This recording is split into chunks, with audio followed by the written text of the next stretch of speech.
Do you like building bases, healing your team, clutching the matches with Revive, and dealing ungodly amounts of damage? Fantastic! Then the Operator class in Starship Troopers Extermination is for you.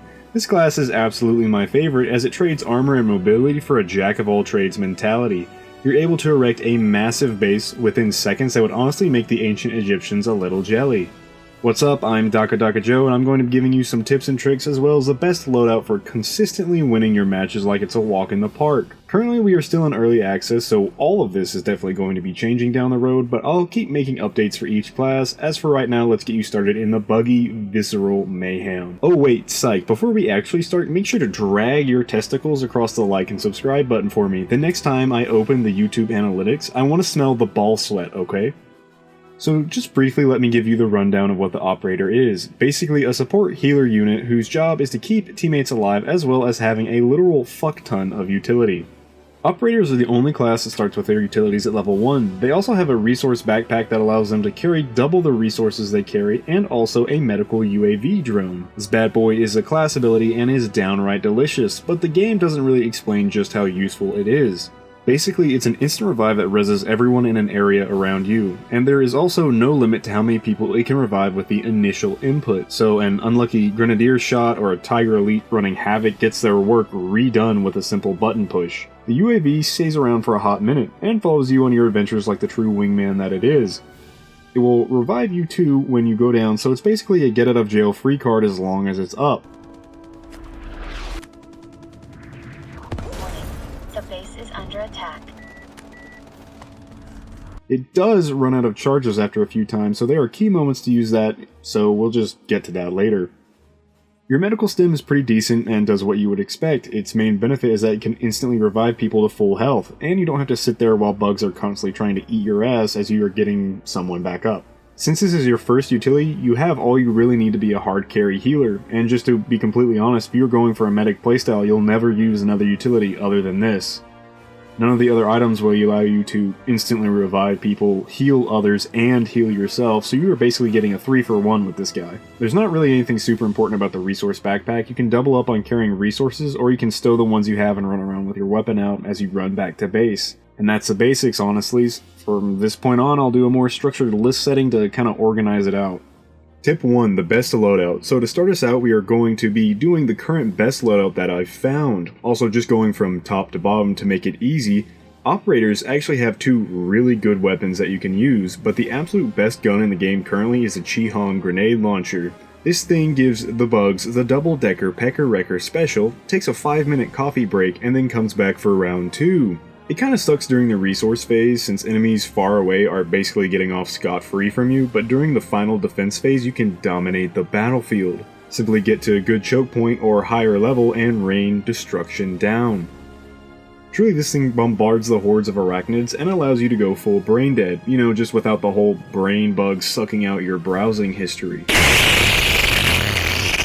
The grenade launcher has max damage and stun, which allows you to lock down enemies with a direct hit, and make sure they have a bad day with a few more down the road. The drop-off is really hard to get used to, but you'll figure it out after a game or two. Simply get to high ground and then you can activate Minecraft Creative Mode, becoming an unstoppable killing machine until you run out of ammo or have to reload. You also really run into issues with gunner bugs, as usually you are never right up on them, so try to play accordingly or, you know, just run away. It is a totally valid strat. If you can't get a handle or just don't like the grenade launcher, then you can take the Hawkeye Mark II. The Marksman rifle trades the automatic for high damage, range, and huge stagger potential. Which staggering just knocks enemies away from you so you can have more room to breathe. I mean, hell, you can play ping pong with even the Tiger Elites if you want to. It's not as impactful as the grenade launcher, but it's still definitely an improvement compared to both versions of the Mark I weapons, which I can't stand the carbine. I think it's totally useless unless you're like in the bug's assholes. Your secondary, really, it's up to you. I personally like the Emancipator since I'm freeing the bugs from the hive mind that they have. Really, I just like the extra damage and how beefy it sounds, but you can totally take the starting pistol and be Cocoa for Cocoa Puffs. Utility slot, as I said before, should always be the stem. This item is just too useful, instantly reviving teammates, self-heals, and team heals. I don't know why you would ever heal your teammates, but hey, you do you, boo. I usually just keep this out when I'm running to extract, since every time you're hit you can pop some drugs and hopefully keep running through the bug swarm. Grenades, there are two big choices here: the scan grenade, which allows you to throw it out and mark enemies, and the chem grenade, which is a damage over time. The scan grenade is hella good, as it allows you and your team to deal double damage to marked targets. It's definitely a weaker version of the scan beacon, but it still is really good. The chem grenade is my personal favorite of the two. You throw out a fart cloud and everything passing through or caught in it takes damage. I don't know if it's an intended effect of the grenade, but whenever it takes damage, it briefly catches the bugs in like a stun or acts like they had just gotten shot. So this allows you to reposition, run away, or just in general slow them down. It also really beefs up your combat score, as anything that is killed after being infected by your rancid brown star cloud adds to your score. Also, it works through walls, so if you're randomly stuck or some shit, you'll be safe to toss it at a wall and go reposition. For perks, I'd say take the powered build tool and reduced grenade cooldown. The improved build speed makes you a literal god of repairing and base building. You can pretty much instantly repair bases during the final horde to help give your team some breathing room, and during the base building phase, you can get everything done without it being so damn tedious.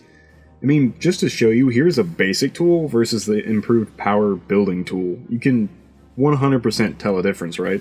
The grenade cooldown is self-explanatory, you get to toss them out more. If you don't like the improved power building tool, you can swap this out for pain boosters. This is really good as it allows you to run fast as fuck whenever you get hurt. I mean, it'll make the fastest class, the hunter, look like he or she is in a wheelchair. Really, you are just breaking everyone's ankles. You can also take any of the magazine perks if you prefer, but I'll leave that decision up to you. And that rounds us off for the loadout, so let's move on. Tip 2. Keeping yourself alive. Oh, you've got to keep yourself alive.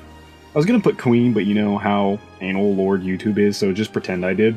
So there are 3 phases: the resource phase, base defense, and the escape phase. This section is basically when to use the medical UAV. This goes for both of the current game modes too, so you know, you're welcome. Resource phase, you're running to objectives, capturing nodes, and all that good shit. Base phase is a final horde that shows up where you protect the Ark, and finally escape is just extracting out. For the resource phase, it's okay to pop your medical UAV when you feel like it, honestly. If you're running to capture gas, getting points, whatever. The UAV can self-revive you in any situation that you get caught out in, so you'll be able to get a few chances to escape. This is especially useful if the infestation level is already maxed out. You could hold on to it just in case you were having some issues with early elite units like the Grenadier and the Tigers. You could get some extra revives in for your team, but it's totally up for you. The main part of this really focus on keeping upper ground so you can have more range for your grenade launcher. It doesn't really matter if you die here, it's fine to just kind of dick around. For the base defense phase, you have to be a bit more careful, as since the cooldown on UAV is so long, it'll straight up ruin your chances if your walls start to fall and there's no way to get down teammates without sacrificing yourself. I'd say, once again, keep the higher ground with towers and just the general environment like the structures that can't be destroyed. I'd also say hold off using the UAV until a good portion of your teammates are going down, so somewhere starting at like 3 teammates and higher if you want an exact number. It's also really important to try and get your walls back up. Circling back to the improved build tool, you'll be able to like bring all your defenses that have fallen back hella quick. What I usually like to do is throw down the chem grenade at a fallen section, run in, and start getting your walls and teammates back up. Since the bugs have wonky targeting, you could just get away with running in, repairing, and then praying to God that you don't get targeted. About the riskiest part of a base defense is when you have to go get some ammo, revive teammates, and when you were repairing the walls. Otherwise, you're having a great time. This is a vacation. You're on Zegama Beach, baby. Zegama Beach. Finally, the extract phase. This is a section where you decide if you really are a medic or if you just want to live so you can get your license to start making babies. Personally, I got that need to breed. This being the actually most dangerous part where you could fail, what you need to do is try to plan a route and be as safe as possible.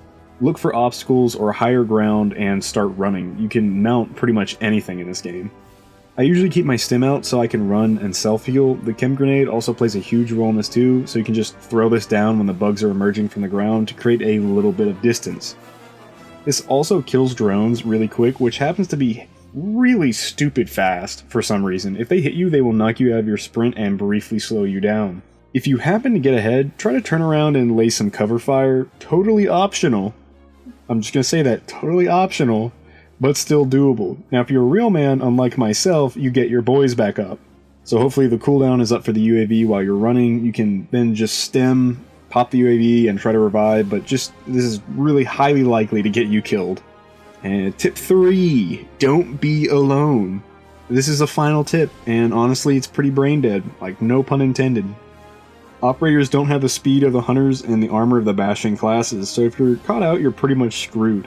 Even with the grenade launcher and the emancipator, once you have to reload, you're done for. Hunters get their nifty diffy jetpacks so they can GTFO whenever they feel like it, but really all you got is a stem. If you're doing an assassination mission, building base, whatever, it doesn't matter. Just try to have at least one more person on your side to fill in the gaps. It's a really basic tip, but every single tip and trick videos that I've ever done has had just a stupid one, so this is that one. And that's the video. Thanks for being here. I finally got all my stuff moving, taken care of. It was kind of a hassle, so I'm back to making videos again. What I want to do is bounce between like video games and then going back to Warhammer 40k content. So hope you stay tuned, and I'll see y'all later.